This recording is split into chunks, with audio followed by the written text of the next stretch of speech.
Thank you. I appreciate that you're stating that sentiment here this morning. You're new, and so I'm not in a position to provide a critique of it, other than the fact that we had just as sincere a promise a year ago. So take you at your word, absolutely, but hope that we have a better result as we move forward than we did from the last request. Mr. Williams, did you have a question? I think you've heard from members here that they want more for this request.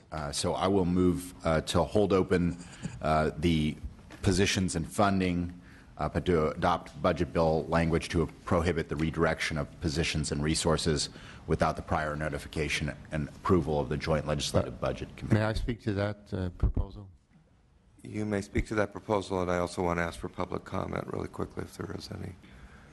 I'm not seeing anybody get up, but go ahead and yes, the proposal prohibiting the redirecting of positions and resources without prior notification and approval of the Joint Legislative Budget Committee is something I really want to address. When I read this recommendation, I recalled advice my grandmother gave me when I was about to do something that was not very wise. She would say, "Don't bite off your nose to spite your face." I fear that as a consequence of this type of language, almost every bill that changes a program or requires a proceeding to implement will not occur. Let me describe just a few examples that have occurred in the very last year. The legislature adopted a bill that would require the CPUC and the Board of Equalization use resources to implement. It has a January 2016 implementation date. We have an April 1 budget letter to get the resources to implement the bill. But to meet the statutory date, we redirected resources as soon as the bill passed to begin the implementation effort. We will be lucky to meet the required date as it is, but we would never have a chance to make it if we had not redirected resources and instead waited to start until after there had been a budget approval. This happens regularly. We must start implementation before any incremental resources are approved. The result is that existing activities are delayed or lower quality than they would otherwise be. There are also unusual matters that I'm just going to require interrupt you just because you've actually convinced me. I'm going to withdraw the motion because I do think we'll just hold open the matter entirely, because we do tell you new things to do all the time, and I'm trying to picture how we would have the Budget Committee meet every time we've made a policy change for something new to tell you. Well, thank you. I'd also remind you there are things like the songs collapse that actually beyond anyone's control, which then requires proceedings and actions just to accommodate. No, I got it. I think we still want to hear more from you about why we have to go with this methodology and why you can't do the methodology that the legislature has already requested.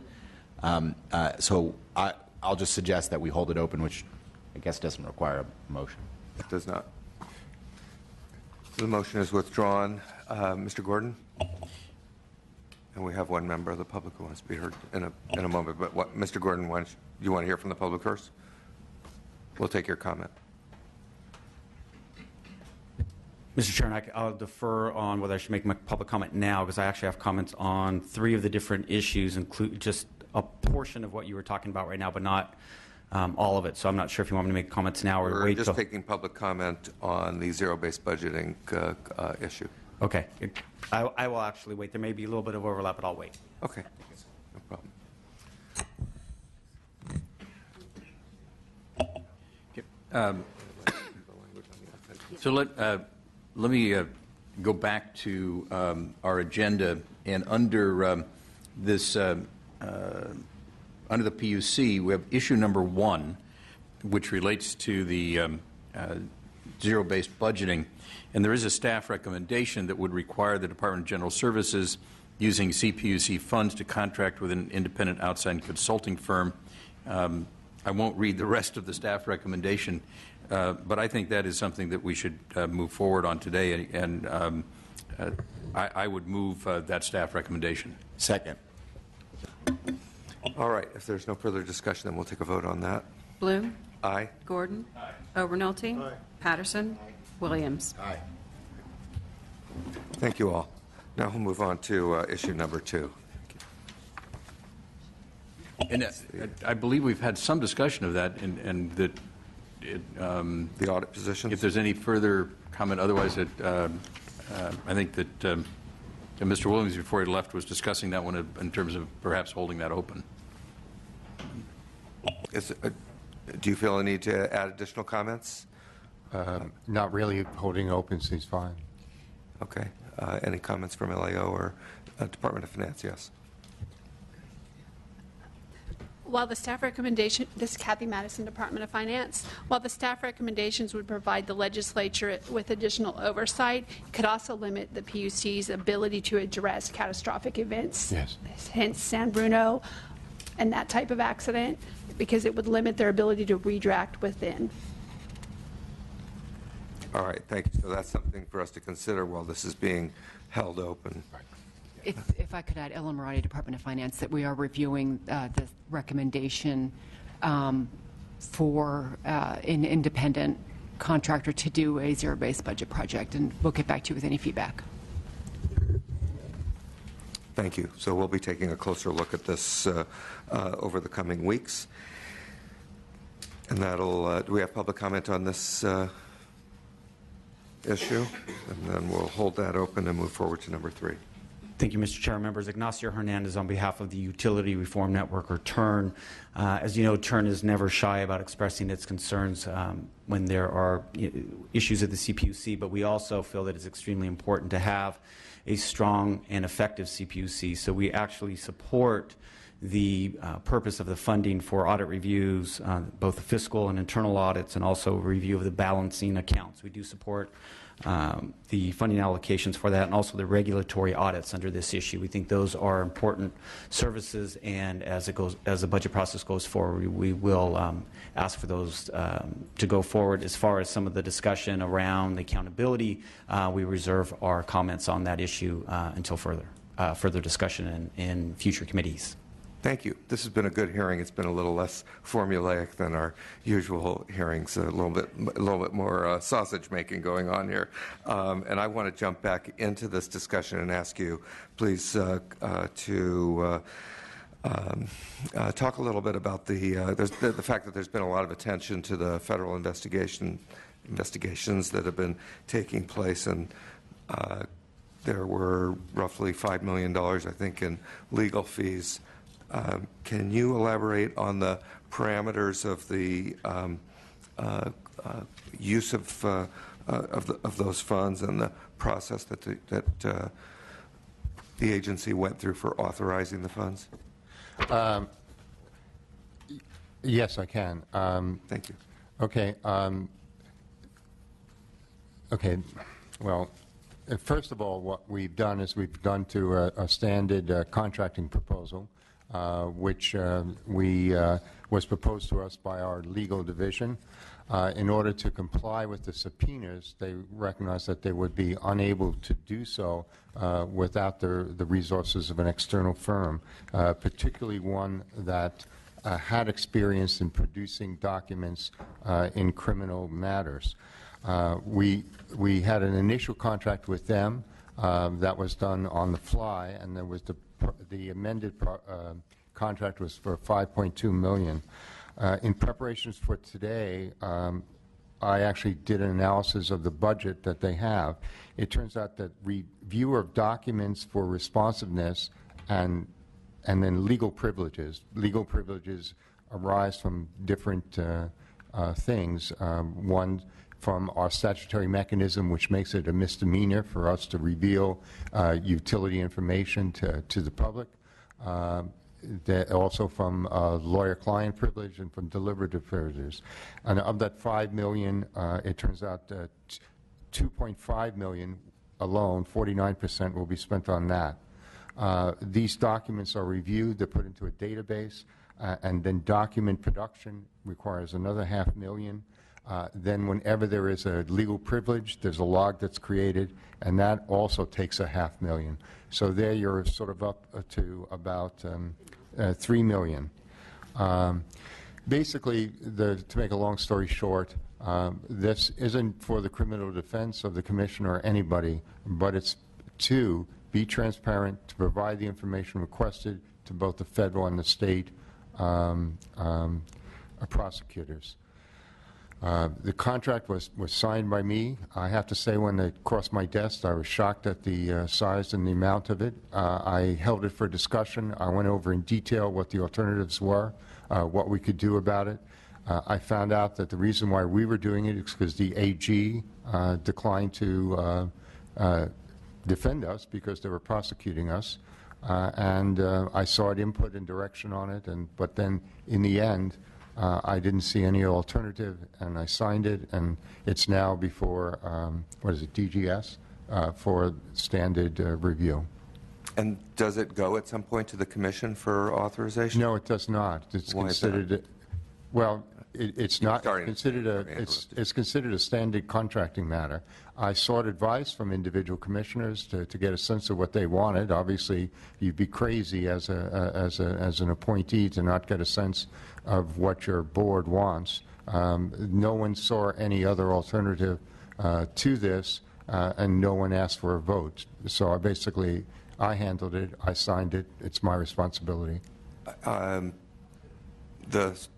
There was no, correct me if I'm wrong, please, no specific budget allocation in either the PUC budget or the state budget for this line item. That's exactly right. So where did the Michelle money Cook come from, and- can speak to that directly. Yes, can you enlighten us to the process there? Sure. We,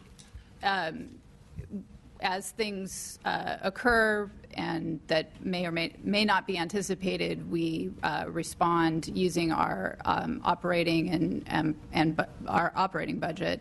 In this case, essentially what we're doing is that we've had a level of vacancies over the course of the year. We were not holding positions open for this purpose. It's just the normal churn of hiring that gives us a little bit of funds that are available. We would otherwise have used those funds for other purposes like training and strategic planning and succession planning and IT investments that we need to make.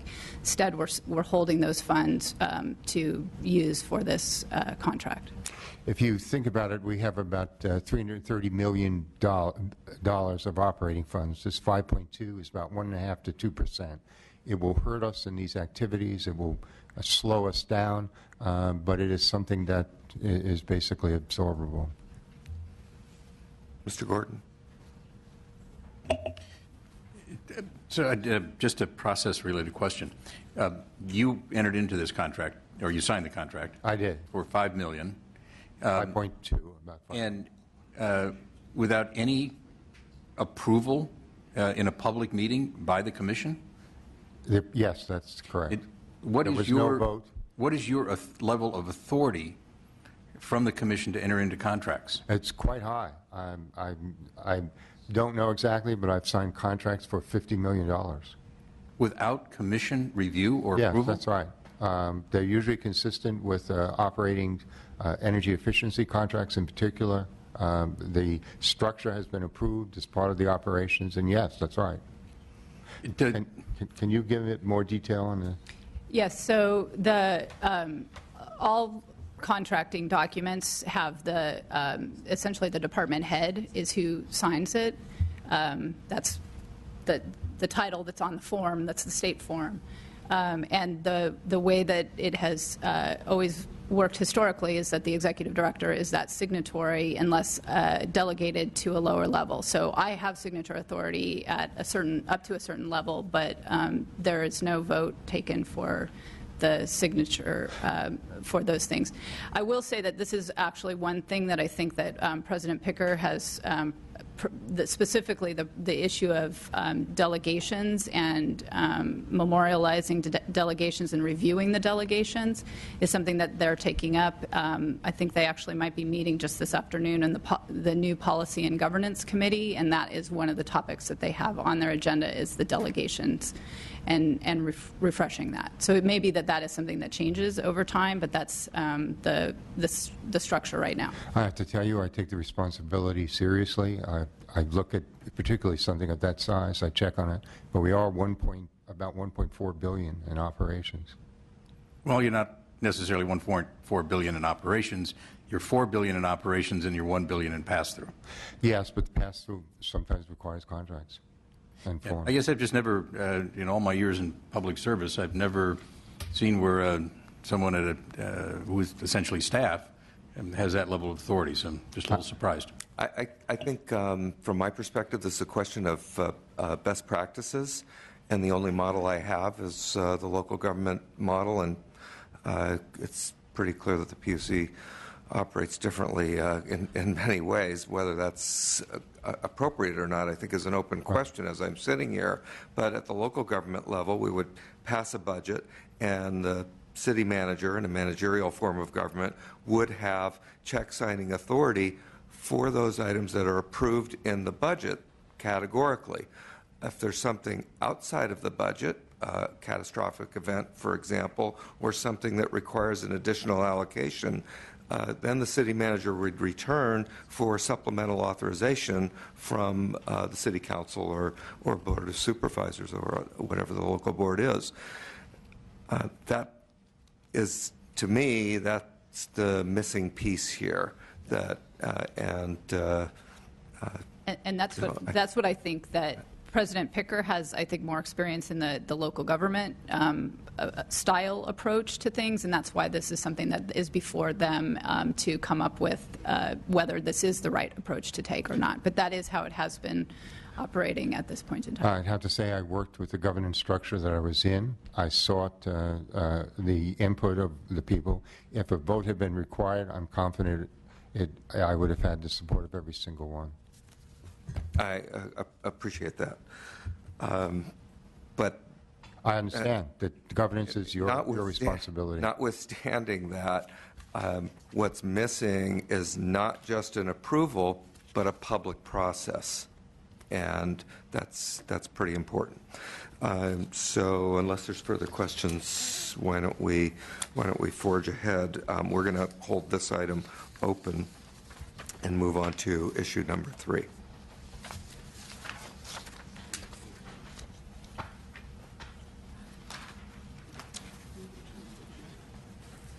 Please.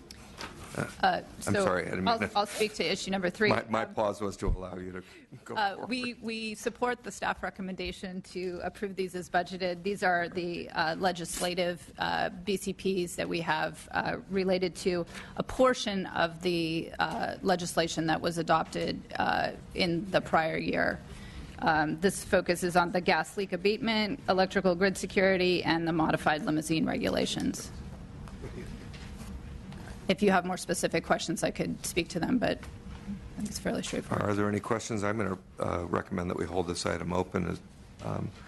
Is there any public comment?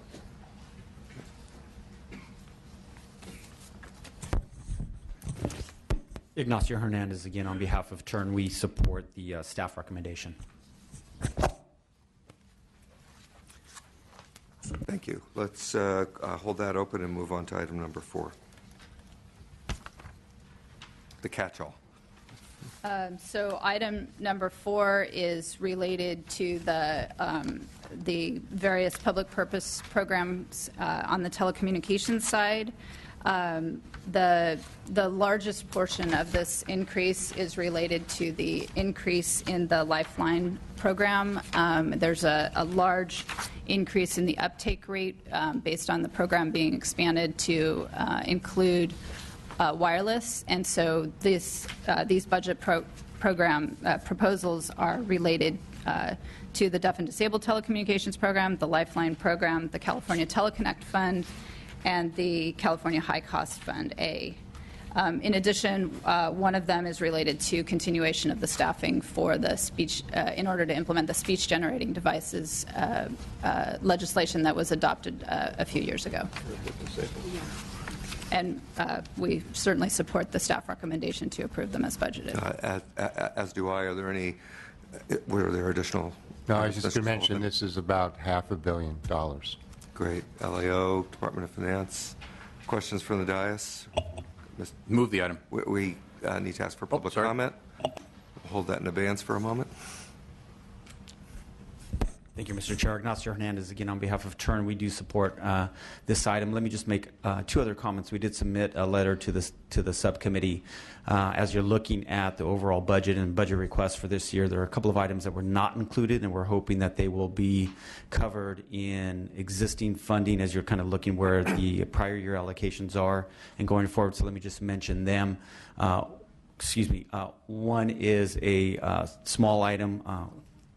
Well, actually, you know what? Let me go on the intervener compensation program. There hasn't been any budget request specific to that, but there is a backlog right now beyond the statutory deadline of 75 days for the commission to respond. And so there are some cases, I think up to about 29, almost 30, that are up to almost 1 year.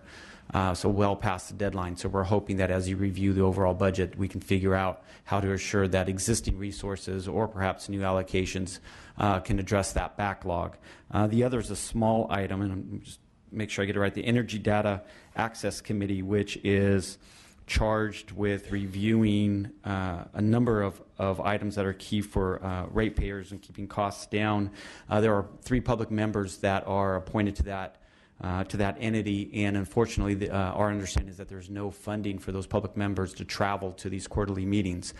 We think that a small $5,000 amount can be found somewhere in the budget for these public members. We think that's critical. It is detailed in our letter, and if there are any questions, you certainly can reach out to us. Thank you.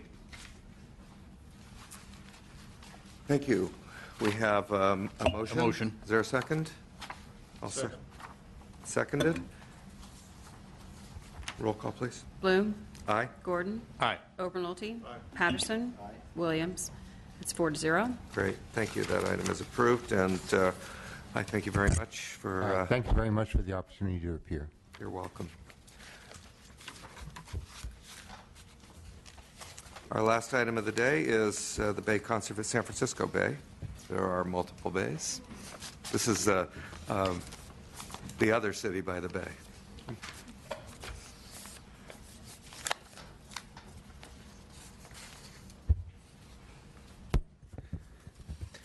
Thank you, Mr. Chairman. My name is Larry Goldsban. I'm Executive Director of the San Francisco Bay Conservation Development Commission, SFBCDC, and I would be remiss if I did not note that one of your members, Assemblymember Gordon, represented the county of San Mateo on BCDC for any number of years, in very distinguished fashion. I had the great pleasure of actually sitting next to him many times when I was actual commissioner. BCDC is a very small state agency, between 40 and 45 people, depending upon the day. About 2/3 of our budget is from general fund. About 1/4 of it comes from grants and contracts, which are very much variable. Most of the grants and contracts actually go toward the planning work that BCDC does. Most of the general fund tends to go toward the regulatory section. BCDC is the nation's oldest coastal zone management agency. And knowing that I am the only thing sitting between you and the rest of your legislative business for the day, I will make it very, very brief. BCDC did not essentially downsize when it received a cut of a little over 10% of general funds a number of years ago, and instead tried to replace those general funds with more variable funding of grants and contracts. That worked for a few years until basically about last year, in which essentially robbing Peter to pay Paul simply wouldn't work anymore. And so the issues that BCDC essentially are facing is that we have not been able to fill 3 very senior, or 1 very senior and 2 other positions for a number of years. We are using a special fund actually to augment operations. The grants and contracts are not only variable, they are diminishing, and the rent actually was increased. And I do want to thank you very much for approving the BCP for the 1-year rent augmentation this year. As a result, we worked with finance, and we have also worked with legislative staff to explain this, and finance was able to convince the administration, as part of the administration, that BCDC should receive a $1 million augmentation. We're now in the process of planning for that, assuming that we do get it, to ensure that it is spent in a way that is programmatically appropriate through regulatory and planning divisions. I'm happy to answer any questions you may have. I do want to say that I really think the staff report is both comprehensive and accurate.